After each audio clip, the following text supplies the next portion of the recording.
तो जैसा कि लास्ट एपिसोड में हमने देखा था कि हानली येलो मैपल वैली का डिसाइपल बन चुका है, मगर उसकी स्पिरिचुअल रूट कमजोर होने की वजह से ब्रेक थ्रू करना उसके लिए मुश्किल होगा। और उसी वक्त हानली को पता चला फॉरबिडन ग्राउंड के बारे में। इस जगह पर तरह तरह के रेयर हर्ब्स उगा करते थे। अगर हानली उन्हें हासिल कर पाए तो बड़ी जल्दी फाउंडेशन एस्टेब्लिशमेंट लेवल पर पहुँच जाएगा। मगर ये काम उतना भी आसान नहीं, क्योंकि वो जगह खतरनाक स्पिरिचुअल बीज से भरी पड़ी थी। साथ ही इस ट्रायल में पूरे कॉन्टिनेंट के 7 सेक्ट भी हिस्सा लेने वाले थे, तो डिसाइपल्स में भी बैटल होना तय है। मगर अपनी कल्टीवेशन जर्नी को किक स्टार्ट करने का हानली के पास इससे अच्छा मौका नहीं होगा, इसलिए वो भी अपने सेक्ट के डिसाइपल्स के साथ फॉरबिडन ग्राउंड की तरफ रवाना हो गया।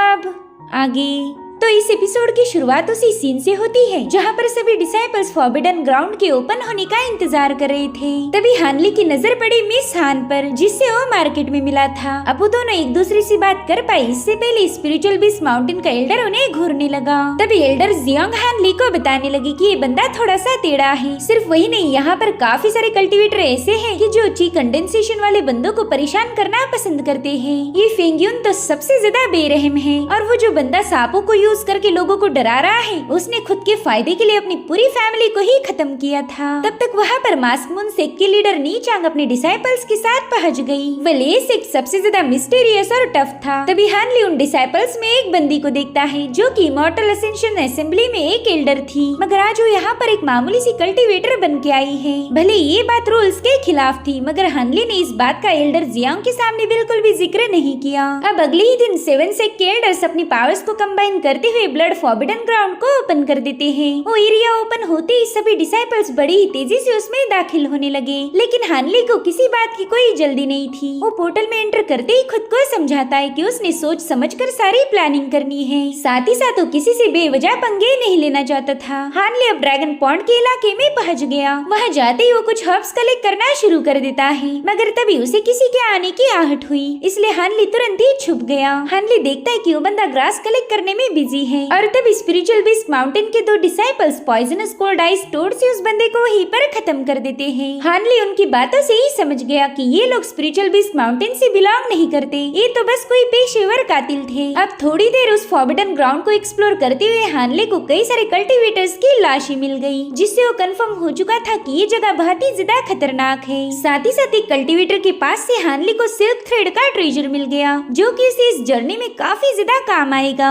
और उसी वक्त हानली को महसूस हुआ कि कोई उस पर नजर रखे हुए है, तो तुरंत ही वहाँ से भाग निकला। दरअसल ये वही मास्क मून सेक्ट के लोग थे। उनकी सीनियर कहने लगी कि हम इस बंदे को कोई नुकसान नहीं पहुँचाएंगे, मैं अपनी कल्टीवेशन सप्रेस करके यहाँ आई हूँ, तो हमें सिर्फ हर्ब्स कलेक्ट करने पर ध्यान देना है। इधर हानली अपनी इनविजिबल सिल्क थ्रेड की पावर को चेक करता है, जो कि उसे काफी ज्यादा इम्प्रेसिव लगी। अब हानली ने एक सेफ जगह ढूंढ ली थी जहाँ पर कोई उसे आसानी से ढूंढने न पाए। इधर पूरे फॉरबिडन ग्राउंड पर जंग का माहौल था। डिसाइपल्स आपस में एक दूसरे को खत्म कर रहे थे, लेकिन हानली किसी भी फाइट में इन्वॉल्व नहीं होना चाहता था। वो कहता है कि बस 3 ही दिनों में यहाँ का स्मोक हट जाएगा, तभी मैं बाहर जाकर जरूरी हर्ब्स की तलाश करूंगा। वही दूसरी तरफ हमें येलो मैपल वैली के डिसाइपल दिखाई जाती है, जो कि किसी के अटैक को डॉज करते हुए इधर उधर भाग रही थी। उसे ट्रैक्शन टूल में एक सीनियर डिसाइपल दिखाई दे रहा था, और ये कोई और नहीं बल्कि हानली था। अब वो बंदी उसे मदद की भीख मांगने लगी, और इधर हानली को समझ नहीं आ रहा था कि उसने क्या करना चाहिए। और तभी उस अटैकर ने इस बंदी पर एक जोरदार हमला कर दिया, मगर तभी हानली बीच में जाकर उसके अटैक को डिस्ट्रॉय कर देता है। उस बंदी से कह रहा था कि तुम ये फाइट बंद करो, वरना तुम्हें हम दोनों का मुकाबला करना पड़ेगा। जिस पर वो बंदी कहने लगी कि तुम्हारे जैसे 100 लूजर्स भी मुझे हरा नहीं सकते, और फिर वो अपनी पावरफुल ब्लेड से इन लोगों पर अटैक करना शुरू कर देती है। तो हानली भी अपने गोल्ड बीटल का यूज करते हुए उस पर काउंटर अटैक कर देता है, जिसे वो बंदी बड़ी आसानी से डॉज कर रही थी। तो हानली ने मौका मिलते ही उसे अपनी सिल्क थ्रेड में जकड़ लिया।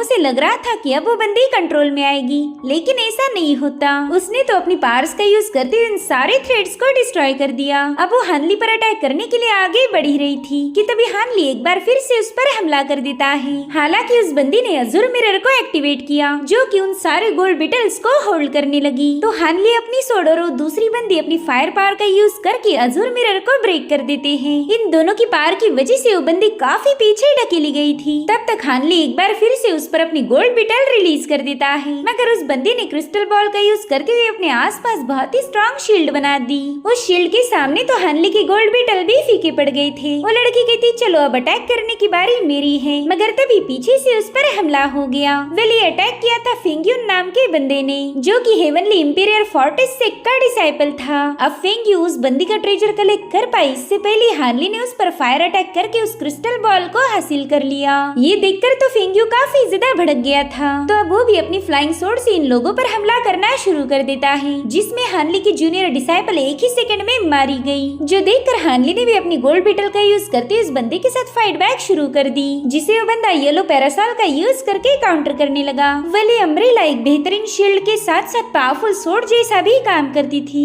अब उन दोनों के दरमियान हमें जबरदस्त फाइट देखने को मिली। भले ही हानली के अटैक कितने भी पावरफुल क्यों ना हो, वो फेंग्यू के सामने फीका पड़ गया था। तो अब इस बंदे से निपटने के लिए हानली ने अपने थंडर बॉल्स का यूज किया। वो वहाँ पर कई सारे ब्लास्ट कर रहा था, मगर फेंग्यू सबको काउंटर करते हुए सीधा हानली पर कूद जाता है। वो कह रहा था कि तुम्हारे मामूली से वेपन्स मेरा कुछ भी बिगाड़ नहीं सकते। इधर हानली अपनी शील्ड की मदद से उसके अटैक को काउंटर कर रहा था, जिसके बाद मौका मिलते ही हानली ने वहाँ पर थंडर बॉल से जोरदार धमाका कर दिया। इस ब्लास्ट में हानली भी थोड़ा सा घायल हो गया था, मगर उसने फेंग्यू को जलाकर भस्म कर दिया। हानली देखता है कि वहाँ पर फेंग्यू के कुछ ट्रेजर पड़े हुए थे, जिन पर ब्लास्ट का कोई असर नहीं हुआ, जिनमें से एक है गोल्डन पेज और दूसरा था फेंग्यू का बूट, जिसे पहनते ही हानली की स्पीड काफी ज्यादा बढ़ गई थी। अब हानली खुद को संभाल पाई इससे पहले दो डिसाइपल्स उसे देख लेते हैं। वे लोग ब्लास्ट की आवाज सुनकर ही यहाँ आए थे, मगर हानली भागते हुए तुरंत एक जगह जाकर छुप जाता है, जहाँ पर उसकी मुलाकात हुई मिस हान से। अब उन दो डिसाइपल के वहाँ से जाने के बाद मिस हान उसे बताती है कि फॉरेस्ट में आते ही मुझ पर किसी ने जानलेवा हमला किया, साथ ही साथ मेरी स्टोरेज बैग और मैप भी छीन लिया। अब बिना मैप के मैं कहीं जा नहीं सकती, जिस पर हानली उसे बताता है कि अभी जो दो बंदे मेरा पीछा कर रहे थे वो तुम्हारे ही सेक्ट से बिलोंग करते हैं, तो क्यों ना तुम उनके साथ चली जाओ। जिस पर मिस हान जवाब देते हुए कहने लगी कि मैं उन लोगों को नहीं जानती। फॉरबिडन लैंड में आने से पहले हमारे कई सारे डिसाइपल्स को स्ट्रेंजर्स के साथ रिप्लेस किया गया, तो मैं इन नए डिसाइपल्स पर भरोसा नहीं कर सकती। इधर फॉरेस्ट के बाहर सभी एल्डर्स ट्रैकिंग डिवाइस के जरिए अपने डिसाइपल्स को काउंट कर रहे थे।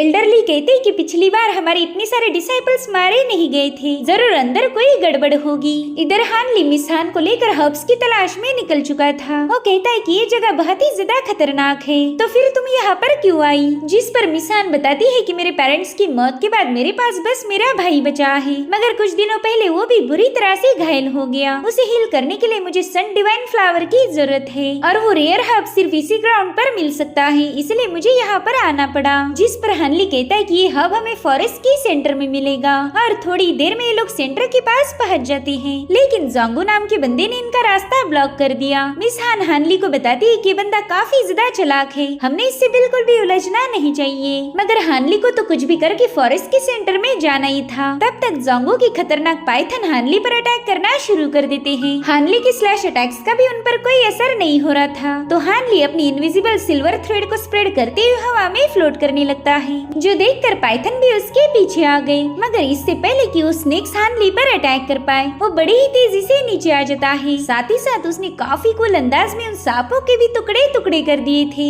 जो देख जोंगो काफी ज्यादा भड़क गया। वो कहता है कि तुमने मेरी स्पिरिचुअल पाइथन को मार दिया, और तुम्हारी हिम्मत तो देखो, यहाँ पर मेरा मुकाबला करने चले आए। क्या तुम्हें पूरा यकीन है कि तुम मुझे हरा पाओगी? वहीं पर मिस हान उससे रिक्वेस्ट कर रही थी कि प्लीज हमें यहाँ से जाने दो, हम तुम्हारे साथ बिल्कुल फाइट नहीं करना चाहते, लेकिन वो बंदा उनकी एक नहीं सुनता। वो कह रहा था कि अगर आगे जाना है तो मेरे साथ फाइट करो, और तभी उसकी नजर पड़ी हानली ने पहने हुए बूट्स पर। वो कहता है कि ये तो फेंग्यू के बूट्स हैं, मगर ये उसने तुम्हारे हवाले क्यों किए? जिस पर हानली कहने लगा कि तुम तो ये अच्छे से जानते होंगे कि फेंग्यू ऐसा बंदा नहीं जो अपने ट्रेजर लोगों में बांटता फिरे। ये सुनकर जोंगो थोड़ा सा शॉक हो गया। वो कहता है कि मुझे तो अभी भी यकीन नहीं हो रहा कि तुम्हारे जैसा लूजर फेंग्यू को मार पाया। तो हानली भी अपनी तलवार उस पर रेस करते हुए कहने लगा कि चलो फिर मुझे चैलेंज करो, मगर जोंगो इसके लिए तैयार नहीं था। वो तुरंत ही अपना रंग बदलते हुए कहने लगा कि देख भाई, मुझे नहीं लगता कि हम दोनों ने फाइट करनी चाहिए, इससे अच्छा तो हमारे जैसे पावरफुल लोगों ने एक दूसरे की मदद करनी चाहिए। एक्चुअली इस जगह का मैप सबके पास अलग अलग है, इतना ही नहीं ग्रेड 7 सेक्ट के पास भी यहाँ का पूरा नक्शा अवेलेबल नहीं है, तो मैं बस तुम्हारे मैप को देखना चाहता हूँ, और बदले में तुम भी मेरे मैप को चेक कर सकते हो। इसलिए बड़ी ही मुश्किल के बाद इन लोगों ने थोड़ा सा भरोसा करके एक दूसरे के मैप चेक किए, और वाकई वो काफी ज्यादा अलग थे। बाद में जोंगो ने भी इन दोनों दोनों को फॉरेस्ट के सेंटर में जाने दिया।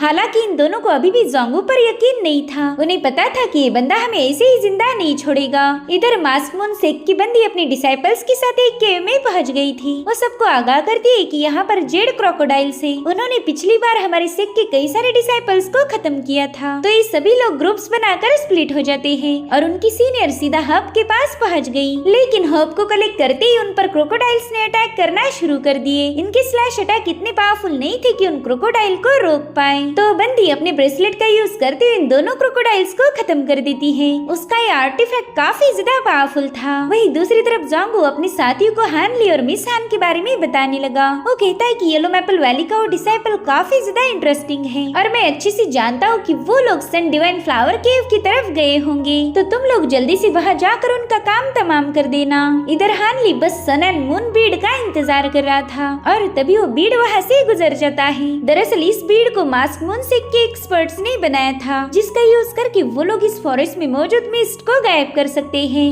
अब इनका रास्ता ऑलमोस्ट क्लियर हो गया था। तो हानली मिस हान को लेकर सीधा उस केव में पहुंच जाता है, जहाँ पर कई सारे हर्ब्स थे और साथ ही साथ वहाँ पर था सन डिवाइन फ्लावर। मगर ये लोग उसे हासिल करने से पहले जोंगू के 2 चमचे वहाँ पर पहुँच गए। हानली इनके साथ फाइट में इन्वॉल्व होना नहीं चाहता था, मगर उसके पास और कोई ऑप्शन भी नहीं। तभी हान उनसे रिक्वेस्ट करती है कि प्लीज हमें ये फ्लावर कलेक्ट करने दीजिए, वरना मेरा भाई मारा जाएगा। मगर वो लोग उसकी एक नहीं सुनते और उन्होंने सीधा मिस हान पर अटैक कर दिया था। मगर हानली ने बड़ी ही तेजी के साथ उनके अटैक को डिस्ट्रॉय कर दिया। अब उन लोगों के पास पॉइजनस डार्ट थे, जो देखकर मिस हान कहती है कि ये हमारे सिक के लोग हो ही नहीं सकते। हमारे सिक का कोई भी डिसाइपल पॉइजन टेक्निक को यूज नहीं करता। जिस पर वो बंदे कहते हैं कि तुम दोनों भी कुछ ही पलों के मेहमान हो, तो हम कौन है ये जानने की कोशिश मत करो। और तभी हानली ने फायरबॉल से इन पर अटैक करना शुरू कर दिए। वो लोग भी हानली के हर एक अटैक को काउंटर कर रहे थे, लेकिन हानली के फायरबॉल के सामने उनकी एक न चली। और फिर क्या, थोड़ी देर में वो दोनों भी मारे जाते हैं। साथ ही साथ सन डिवाइन फ्लावर भी इन लोगों ने कलेक्ट किया था। मिस यूजी हान तो ये सब देखकर काफी ज्यादा खुश हो गई। अब वो इस जर्नी को कंटिन्यू नहीं करना चाहती थी, क्योंकि उसे पता है कि वो खुद के साथ साथ हानली को भी फंसा देगी। इसलिए वो हानली का शुक्रिया अदा करके वहाँ से वापस जाने का फैसला लेती है। हानली भी उसकी मदद करके काफी ज्यादा खुश था। इधर हानली को अभी भी कुछ हर्ब्स की तलाश थी, जिसमें है स्पिरिचुअल डिवाइन फ्रूट और चार्ल्स डनी मशरूम। इसीलिए वो स्टोन हॉल की तरफ रवाना हो गया। उसी एरिया में मास्क मून क्लैन के लीडर भी पहुंच चुकी थी। इधर हानली स्टोन हॉल को एक्सप्लोर कर ही रहा था कि तभी उसे किसी की आहट हुई, इसलिए वो तुरंत ही हॉल में छुप जाता है। उसी हॉल में जोंगू भी मौजूद था। वेल, इसका प्लान है इन सभी लोगों को इसी हॉल में ट्रैप करके खत्म कर देना। वही दूसरी तरफ हानली उस जगह पहुंच गया जहाँ पर उस स्पिरिचुअल ट्रेजर रखा हुआ था, लेकिन इन लोगों के होते हुए वो इस ट्रेजर को हासिल नहीं कर सकता, इसलिए वो छुपकर इन सबको नोटिस करने लगा। इधर सभी डिसाइपल्स ने फॉर्मेशन सेटअप कर दिए थे, मगर तभी वहाँ पर एक बहुत बड़ा पाइथन इन पर अटैक करने लगा, जिससे ना ही इन लोगों की फॉर्मेशंस रोक पा रही थे और ना ही उस बंदी का ब्रेसलेट। वहीं पर हानली को पूरा यकीन था कि ब्लैक स्केल पाइथन नहीं हो सकता,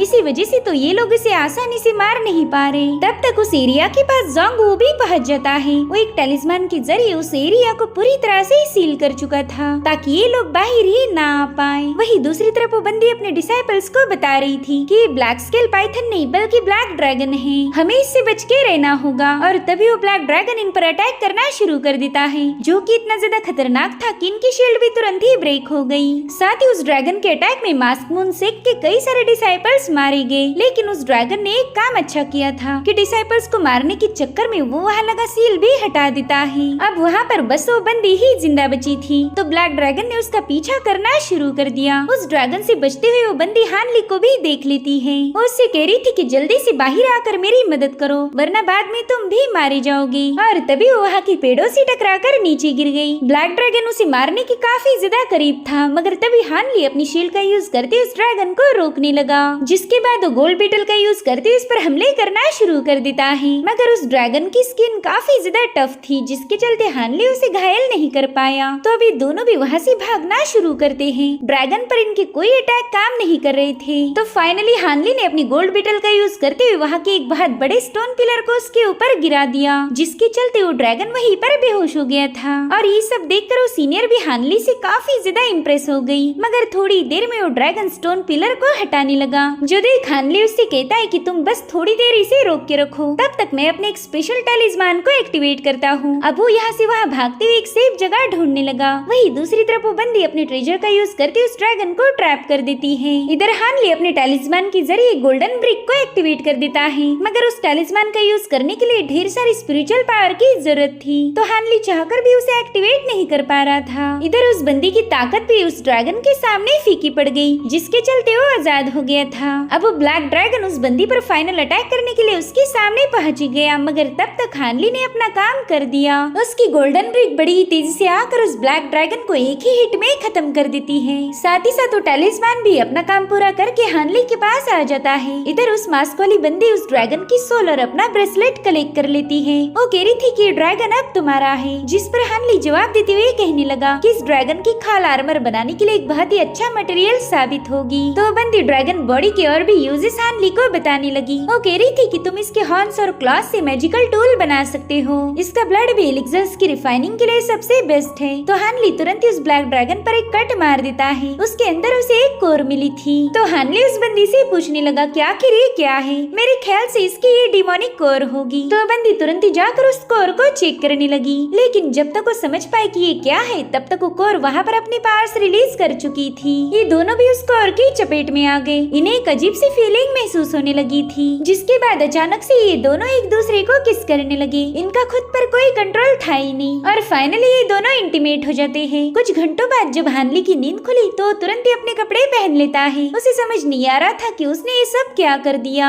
तभी वो बंदी उसे बताती है कि दरअसल वो डिमोनिक कोर ना होकर ब्लैक ड्रैगन के टेस्टिकल्स थे। अगर वो किसी फीमेल के कांटेक्ट में आए तो मधुहोशी की अजीब सी एनर्जी रिलीज करते हैं। तो हमारे बीच जो कुछ भी हुआ वो बस एक एक्सीडेंट था, इसलिए तुम इसे एक सपना समझकर भूल जाओ। तो हानली भी उसकी हाँ में हाँ मिला देता है। अब उस बंदी ने वहाँ का बॉक्स कलेक्ट कर लिया और हानली ने ढेर सारे हर्ब्स जमा करना शुरू कर दिए। यहाँ पर उसे काफी सारे रेयर हर्ब्स मिल गए थे, जो कि ब्रेक थ्रू करने में उसकी मदद करेंगे। इधर उस बंदी को भी हानली काफी ज्यादा इंटरेस्टिंग लगा, लेकिन ये बात वो हानली के सामने बिल्कुल भी शो नहीं कर रही थी। अब ठीक 3 दिन गुजरने के बाद फॉरबिडन लैंड क्लोज होने का वक्त हो चुका था, जिस वजह से एल्डर्स ने वहाँ मौजूद बैरियर को तुरंत ही ओपन कर दिया और हम देख पाते हैं कि जिंदा बचे हुए सारे डिसाइपल्स 1 बाय 1 बाहर आ चुके हैं। वहीं पर हम एल्डर ली हुआ के चेहरे पर टेंशन क्लियरली देख पाते हैं, क्योंकि उन्होंने एल्डर फुई उनके साथ शर्त लगाई थी। इधर वो बंदी हानली से कह रही थी कि हमारे दरमियान जो कुछ भी हुआ तुम उसे भूल जाओ, ये बात गलती से भी किसी के साथ शेयर मत करना। तो हानली उससे प्रॉमिस करता है कि ये बात वो हमेशा अपने दिल की गहराइयों में छुपा कर रखेगा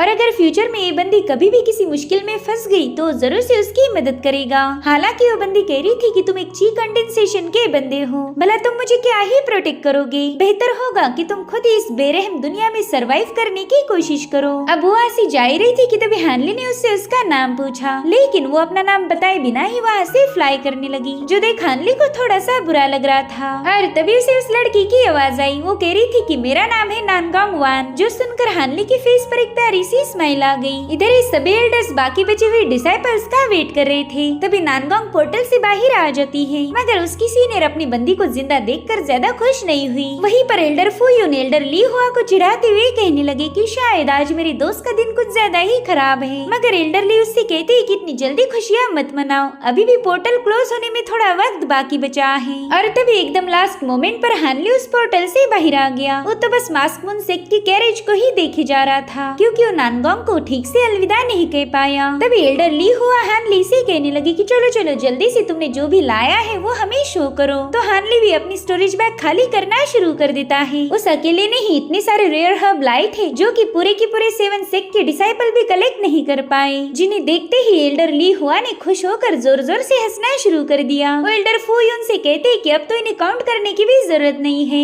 क्योंकि हम क्लियरली बता सकते हैं कि आप बेट हार चुके हो। चलो अब जल्दी से मेरे ब्लड ड्रैगन की इनर कोर मुझे दे दो। एल्डर फुयून तो ये देना भी नहीं चाहते थे, मगर बेट लगाई है तो पूरी भी करनी पड़ेगी। इस इनर कोर को हासिल करके एल्डर ली हुआ काफी ज्यादा खुश थे। वो हानली से कहते बच्चे पाइथन पर तुम मेरे पास रुक जाना। तो हानली भी उनकी बात मान जाता है। एल्डर ली कह रही थी कि हानली तुमने काफी अच्छा काम किया है, इसलिए मैं तुम्हें वापस लौटने के बाद अजुरिसन सोर्ड मैनुअल रिवॉर्ड दूंगा। साथ ही साथ वो हानली को उनका डायरेक्ट डिसाइपल बनने का भी ऑफर देते हैं, जिसे हानली ने तुरंत ही एक्सेप्ट कर लिया। लेकिन वो मास्टर को एक और बात की रिपोर्ट करता है। वो कह रहा था कि स्पिरिचुअल बीस्ट माउंटेन के डिसाइपल्स हमेशा स्पिरिचुअल बीस्ट का यूज करके ही फाइट करते हैं, मगर उनमें से कुछ लोग पॉइजनस वेपन का इस्तेमाल कर रहे थे। ये सब सुनकर तो एल्डर ली हुआ को भी थोड़ा सा टेंशन आ गया, मगर वो हानली की इस खबर को अप्रिशिएट करते हुए कह रहे थे कि बस कुछ समय के लिए इस बात को सीक्रेट रखो। अब सेक्ट में वापस आने के बाद हानली ने फाउंडेशन एस्टेब्लिशमेंट के लिए एलिक्सर बनाना शुरू कर दिए। उसके स्पिरिचुअल रूट्स इतने स्ट्रॉन्ग नहीं थे, जिस वजह से उसे लगभग 10 एलिक्सर स्पिल की जरूरत पड़ेगी। साथ ही साथ उसे इस बात का भी खतरा था कि जब वो उन्हें रिफाइन करेगा तब उसमें से कई सारी पिल्स अपने आप वैनिश हो जाएगी। इसलिए हानली ने फॉरबिडन लैंड से जितने भी हर्ब्स कलेक्ट किए थे उन सबको यूज किया। ये उसके पास ब्रेक थ्रू करने का आखिरी मौका था, तो कई सारी पिल्स बनाकर उन्हें रिफाइन करने के लिए अर्थ फायर रूम चला गया। ये वो जगह है जहाँ पर डिसाइपल्स कुछ स्पिरिचुअल स्टोन्स देकर यहाँ लगे फर्नेस का यूज कर सकते हैं। तो हानली ने भी वहाँ पर मौजूद एक फर्नेस रूम रेंट पर ले ली। अब वो तुरंत ही वहाँ लगी फर्नेस में उसने बनाई हुई पिल्स को डालकर उसे रिफाइन करना शुरू कर देता है, लेकिन इसमें उसे काफी ज्यादा वक्त लग रहा था और शुरू की कुछ पिल तो फर्नेस के बाहर आते ही डिस्ट्रॉय हो गई, जो देखते ही हानली थोड़ा सा घबरा गया क्योंकि ये उसके पास आखिरी मौका था। जिसके बाद हानली ने कई सारे एलिक्सर पिल्स प्रॉपर्ली रिफाइन कर ली। इसमें उसे काफी दिन लग गए थे और फिर वो उन्हें कंज्यूम करके कल्टीवेशन करना स्टार्ट कर देता है। उसे अपने कोर में काफी ज्यादा गर्माहट फील हो रही थी। साथ ही साथ उसे ऐसा लग रहा था कि मानो उसकी बॉडी पर लाखों चींटियां रेंग रही हो। और फिर थोड़ी देर बाद उसकी बॉडी अचानक से शांत होने लगी। उसे महसूस हो रहा था कि उसकी बॉडी पूरी तरह से क्लींस हो गई है। साथ ही साथ उसकी बोन मैरो भी रिफाइन हुई थी। अब ऐसे ही कई दिन बीत जाते हैं और अब हानली के पास बस एक ही पिल बाकी बची थी। इस बार उसे कुछ भी करके सक्सेसफुल होना ही है। उसके लिए तो सिचुएशन ऐसी थी नाउ और नेवर। तो अब हानली ने उस पिल को भी कंज्यूम कर लिया। उसे ऐसा फील हो रहा था कि उसकी बॉडी में यूनिवर्स की सारी पावर समा रही हो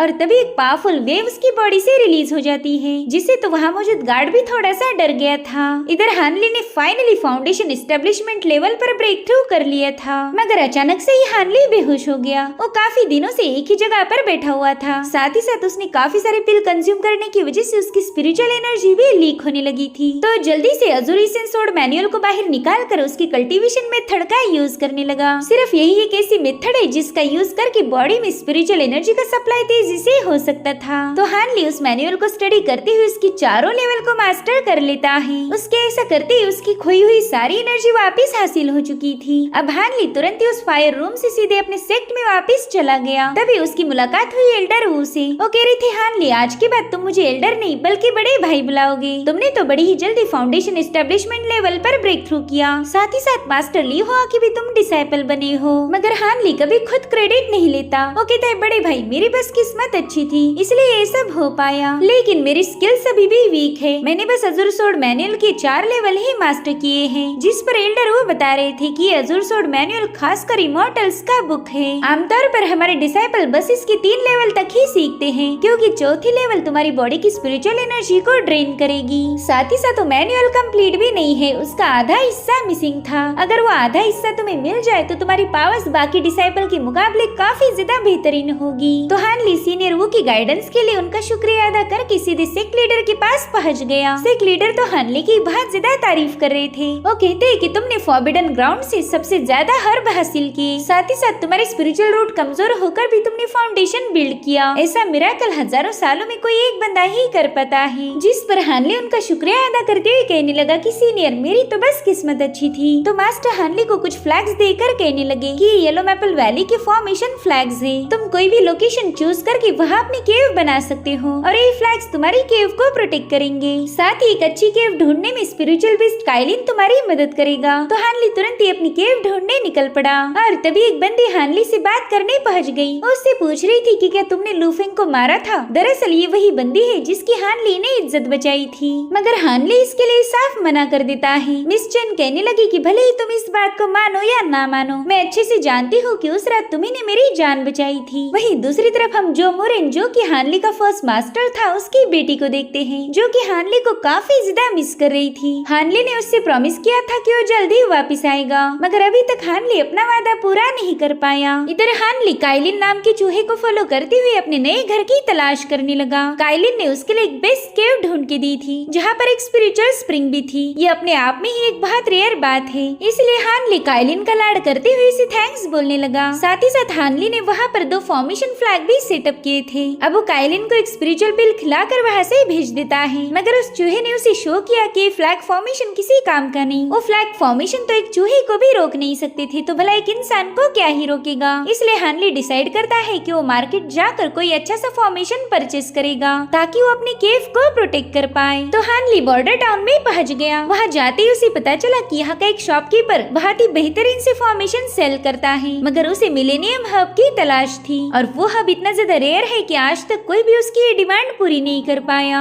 तो हानली भी उसी शॉप में चला जाता है। वो कह रहा था कि मैंने तुम्हारी काफी तारीफें सुन रखी है कि तुम हेवनली स्टार सेट की फॉर्मेशन मास्टर हो, मगर तुम्हारी एज एक फॉर्मेशन मास्टर से बिल्कुल भी मैच नहीं करती। वेल, इस बंदे का नाम था युनशाओ। वो हानली से कहता है कि ये बात तो मैं भी बोल सकता हूँ, तुमने भी तो बहुत ही कम एज में फाउंडेशन एस्टेब्लिशमेंट स्टेज पर ब्रेक थ्रू किया है। वेल, कल्टीवेशन की दुनिया ही अजीब है, यहाँ पर कब क्या हो जाए इस बात की कोई गारंटी नहीं। अब हानली सीधा मुद्दे पर आ गया। वो कह रहा था कि तुम्हें देखकर लगता ही नहीं कि तुम बीमार हो। मेरे ख्याल से तुम्हें मिलेनियम हब किसी और के लिए चाहिए। खैर, मेरे पास वो हब है और बदले में मुझे एक पावरफुल फॉर्मेशन की तलाश थी। युनशाओ देखता है कि वाकई हानली के पास वो रियल हब था, मगर हानली दोबारा से अपना हब वापस ले लेता है क्योंकि युनशाओ के पास वैसा फॉर्मेशन ही नहीं जिसकी हानली को तलाश है। हानली उसे बता रहा था कि मुझे एक डिफेंसिव फॉर्मेशन की जरूरत है जो कि लोगों की नजरों में भी ना आए, साथ ही साथ उन्हें कंफ्यूजन भी होनी चाहिए। तो युनशाओ से 5 एलिमेंटल रिवर्सल फॉर्मेशन शो करता है। वो कह रहा था कि इसे मैंने और मेरे दोस्त ने मिलकर बनाया था। ये हाईली पावरफुल कल्टीवेटर्स के अटैक को भी डिफेंड कर सकता है। तो हानली उससे पूछने लगा कि अगर तुम्हारे पास इतना स्ट्रॉन्ग फॉर्मेशन था फिर ये अभी तक सेल क्यों नहीं किया, जिस पर वो बंदा बताता है कि ये फॉर्मेशन इनकम्प्लीट है, लेकिन अगर तुम वो हब एक्सचेंज करने के लिए तैयार हो तो मैं कुछ ही महीनों में इसे कंप्लीट करके तुम्हें दे दूंगा। साथ ही साथ हानली देखता है कि ये बंदा तो मैजिकल टूल बनाने में भी माहिर है। वो हानली को भरोसे के तौर पर टूल रिफाइनिंग की बुक ऑफर करता है। वो कह रहा था कि इसमें मेरी सारी सीक्रेट मेथड है, जब तक मैं तुम्हें फॉर्मेशन बनाकर ना दूं तब तक तुम इसे अपने पास रख सकते हो। साथ ही हानली को उस बुक में एक नाम मिला जो कि था शिनरुइन। तो समझ जाता है कि शायद युनशाओ इसी पर्सन को बचाना चाहता है। इधर युनशाओ से बताता है कि रुइनी फॉर्मेशन की रियल मास्टर है। इस फॉर्मेशन को उसने और मैंने मिलकर बनाया था, मगर फिलहाल वो काफी ज्यादा बीमार है। ये सब सुनकर हानली समझ गया कि बंदा उसे धोखा नहीं देगा। तो हानली ने उसे ब्लैक ड्रैगन की स्किन और बोन्स भी दे दिए ताकि युनशाओ उनका यूज करके मैजिकल डिवाइन आर्टिफैक्ट बना पाए। साथ ही साथ हानली ने उसे मिलेनियम हब भी दे दिया था ताकि वो बंदा रुइन की जान बचा पाए। और अब हमें 15 दिन बाद का सीन दिखाया गया जहाँ पर एल्डर वो सीनियर ए को चुपचाप से फॉलो कर रहे थे। वहीं पर सीनियर ए जोंगवू से मिलने पहुंच चुका था जो कि उसे एक मैकेनिज्म पपेट दे देता है। गाइस, ये वही बंदा है जिसने हानली को फॉरबिडन ग्राउंड पर जान से मारने की कोशिश की थी और सीनियर ए इस बंदे के साथ मिलकर अपने ही सेक को धोखा दे रहा था। और तभी ये लोग एल्डर वो को देख लेते हैं। एल्डर ही अपना ये राज किसी के सामने आने नहीं देना चाहता था। अगर ऐसा हुआ तो उसका सारा प्लान बर्बाद हो जाएगा,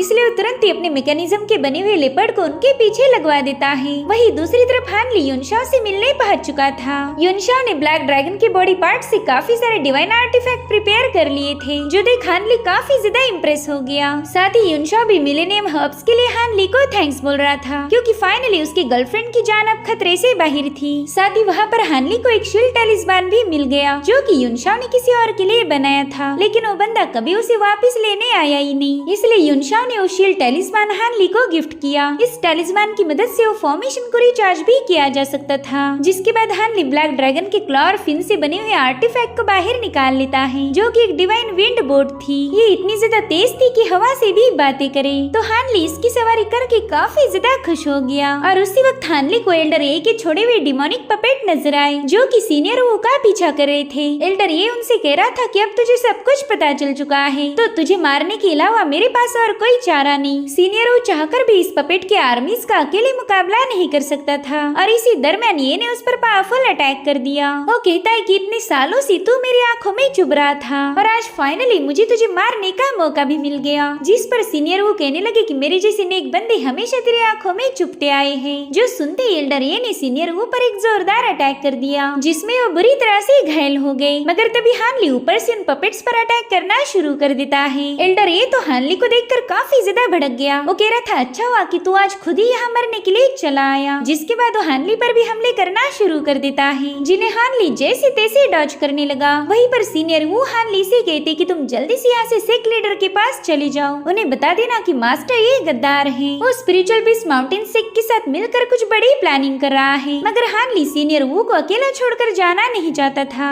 तब तक सारे पपेट्स ने एक साथ मिलकर सीनियर वो पर अटैक कर दिए, लेकिन हानली ने समय रहते वहाँ पर एक शील्ड बना ली थी। साथ ही साथ वो कई सारे पपेट्स को भी निपटा देता है और फिर मौका मिलते ही उसने सीनियर वो को विंड बोट में खींच लिया। ये लोग एल्डर ए के सारे अटैक को डॉज करते हुए सीधे हानली की केव की तरफ रवाना हो गए। हानली उन्हें बताता है कि मेरे पास काफी सारे एलिक्जर्स है जो जो कि आपको फटाफट से हील कर देंगे। मगर सीनियर वो कहते कि हमारे पास ज्यादा वक्त नहीं बचा, तुम जल्दी से सेक लीडर जोंग के पास जाकर इस बात की रिपोर्ट करो। दरअसल 100 सालों से जू कंट्री का 6 devil Dao sect yellow maple valley को कंट्रोल करना चाहता था, मगर वो कभी कामयाब नहीं हुए। हालांकि इस बार कहानी कुछ अलग थी। एल्डर ये और जोंगू इसी 6 डेविल सेक्ट के जासूस है। सीनियर वू को ये भी शक था कि इन्होंने दूसरे सेक्ट में भी अपनी जासूसों को सेट किया होगा, इसलिए वो चाहती थी कि इन जासूसों को जल्दी से पकड़ा जाए, वरना इस कॉन्टिनेंट के सभी 7 सेक्ट बर्बाद हो जाएंगे। इधर हानली उन्हें लेकर सीधे अपने केव के पास पहुंच गया। वो पहला सीनियर वू की जान बचाना चाहता था। साथ ही साथ हानली को पता था कि मास्टर ये यहाँ पर जरूर आएगा, तो युनशाओ ने दिया हुआ आधा अधूरा फॉर्मेशन सेटअप करना शुरू कर देता है। मगर वो फॉर्मेशन फुल्ली एक्टिवेट हो पाई इससे पहले एक पपेट वहाँ पर कूदने लगे, जो देखकर सीनियर वू कहते हानली तुम फॉर्मेशन को संभालो और तब तक मैं इनसे निपट लेता हूँ। जिसके बाद एल्डर वू ने अपनी बची हुई पावर का यूज करते हुए उन पपेट्स को डिस्ट्रॉय करना शुरू कर दिया। इधर हानली ने भी फॉर्मेशन को फुल्ली एक्टिवेट किया था, मगर तब तक सीनियर वो घायल हो गए, जो देख हानली काफी ज्यादा भड़क जाता है। उसने तुरंत ही अपनी सोड को स्पिन करते हुए इन पपेट्स को खत्म करना शुरू कर दिया। मगर वहाँ पर ढेर सारे पपेट्स थे, जिनसे निपटने के चक्कर में हानली सीनियर वू को एलिक्सर भी नहीं दे पाया। वो सीनियर वू को उठाने की कोशिश करने लगा, लेकिन तब तक ये भी वहाँ पर आ जाता है। वो कह रहा था कि तेरा ये फॉर्मेशन इनकम्प्लीट है, तो तू मुझे बिल्कुल भी रोक नहीं सकता। बच्चे आज तो तुझे मेरे हाथों मरना ही होगा। जिस पर हानली कहता है कि ये इलाका येलो मैपल वैली का है, क्या तुझे डर नहीं लग रहा कि यहाँ के एक्सपर्ट तेरी हकीकत जान जाएंगे? लेकिन ये को पूरा यकीन था कि वो हानली को मार के इस मैटर को यही पर दफना देगा, इसलिए वो अपने पपेट्स को हुक्म देता है कि जल्दी से जाकर इसके फॉर्मेशन को ब्रेक कर दो। तो उन पपेट्स ने फॉर्मेशन पर मुसलसल अटैक करना शुरू कर दिए, जिससे उस शील्ड पर क्रैक्स पड़ना स्टार्ट हो चुके थे। तो हानली अपने टेलिस्मान शील्ड से उस फॉर्मेशन को एनर्जी प्रोवाइड करने लगा, लेकिन वो हजारों पपेट्स के कंटिन्यूअस अटैक को रोक नहीं सकता था। लेकिन उतने में ही उन पपेट्स पर थंडर बरसना शुरू हो गए। दरअसल वहाँ पर एक बहुत ही पावरफुल एल्डर आ चुके थे, जिनका नाम है मास्टर ली, और ये कोर फॉर्मेशन स्टेज पर है। उन्होंने अपने थंडर स्ट्राइक से एक ही सेकंड में एक को निपटा दिया था, जिसके चलते एल्डर ए के सारे पपेट्स भी डीएक्टिवेट हो गए। तो हानली तुरंत ही उनसे बात करने चला जाता है। एल्डर उसे बताते हैं कि मैं काफी दिनों से ये पर नजर रखी हुई था, लेकिन मैंने कभी सपने में भी नहीं सोचा कि ये बंदा डेविल सेक्ट का जासूस होगा। वहीं पर हानली उनका शुक्रिया अदा करने लगा। अगर मास्टर ली टाइम पर नहीं आते तो शायद एल्डर ये के पपेट्स हानली को खत्म कर देते। मगर हानली और मास्टर ली सीनियर वू की मौत से काफी ज्यादा मायूस हो गए। हानली उन्हें बताता है कि सीनियर वू ने हमेशा मेरा साथ दिया, उन्होंने हमेशा मुझे गाइड किया, लेकिन आज मैं उनकी जान बचाने में नाकाम रहा। तो मास्टर ली उसे समझाते हैं कि तुम खुद को ब्लेम मत करो, सबकी अपनी अपनी डेस्टिनी है, जिसे हम बिल्कुल भी बदल नहीं सकते। तुमने अपनी तरफ से पूरी कोशिश की थी, इसलिए बस अब अपने मार्शल ब्रदर को अलविदा कह दो। अब मास्टर ली के वहाँ से जाने के बाद हानली एल्डर ए का बटवा उठा लेता है, जिसमें उसे डेवलपमेंट टेक्निक मिली, और इसी का यूज करके एल्डर ए उन पपेट्स को कंट्रोल कर रहा था। बाद में हानली ने सीनियर वो के फाइनल रिचुअल्स पूरे किए। वो कहता है सीनियर मैंने आपके लिए माउंटेन पर एक स्पेशल जगह चूज की है, ताकि आप हमेशा यहाँ से माउंटेन के बेस्ट नजारे देख पाओ। अगर आप मुझे फॉर्मेशन सेटअप करने नहीं बोलते तो शायद मैं मारा जाता, मगर आपने अपनी जान जोखिम में डालकर मुझे प्रोटेक्ट किया, और आपका ये एहसान मैं जिंदगी भर नहीं भूलूंगा। आप हमेशा मेरी यादों में जिंदा रहोगे। जिसके बाद हानली उन्हें अलविदा कहकर वहाँ से चला गया। और इसी के साथ एपिसोड यहीं पर एंड हो जाता है। Thank you so much for watching. Bye bye, take care.